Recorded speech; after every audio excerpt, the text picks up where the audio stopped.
नमस्कार, मी पंजाब टक आणि आजपासून परत एक अंदाज देणार आहे. तर राज्यातल्या सर्वप्रथम शेतकऱ्याला सांगू इच्छितो की राज्यात सर्वदूरचा सध्या तरी पाऊस नाही.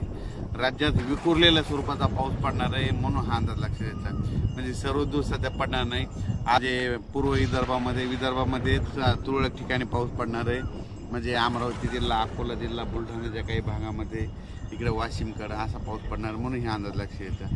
पण राज्यात मात्र सध्या त्याला तरी आता सर्वदूरचा पाऊस नाही म्हणून हे सगळ्यांनी लक्षात येतं. आणि राज्यात मग तुम्हाला एक सांगू इच्छितो, राज्यात परिस्थिती बघितली तर राज्यामध्ये मात्र विखुरलेल्या स्वरूपाचा पाऊस पडणार आहे.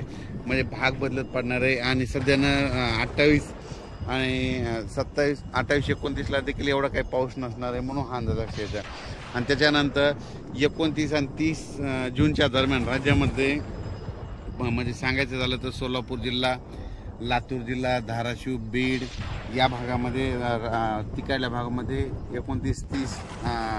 29-30 तारखेला 29-30 जूनला पाऊस पडणार आहे म्हणून हा अंदाज लक्षात येतो. ते पण विखुरलेल्या स्वरूपात राहणार आहे, भाग बदलत राहणार आहे म्हणून हा अंदाज लक्षात येतं. सर्वदूर काही पडणार नाही म्हणून हे लक्षात येतं. पण राज्यात मात्र सध्या तरी असा विखुरलेल्या स्वरूपाचाच पाऊस पडणार आहे.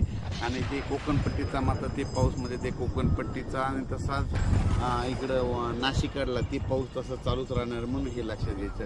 त्याच्यानंतर राज्यात चांगलं पावसाचं जुलैच्या मग ज्यावेळेस समजा जुलैच्या मग दुसऱ्या आठवड्यात मग चांगलं पावसाचं वातावरण तयार होणार आहे. पण सध्या तरी म्हणजे एवढं पावसाचं वातावरण नाही, भाग बदलतच पडणार आहे, विखुरलेल्या स्वरूपाचा पाऊस पडणार आहे म्हणून हा अंदाज लक्षात येता. म्हणजे त्याच्यामध्ये काय होईल, ज्यांना पेरणी केलेल्याला जीवदान ठरणार आहे म्हणून हे लक्षात येतं. आणि जमिनीमध्ये भरपूर ओल आहे.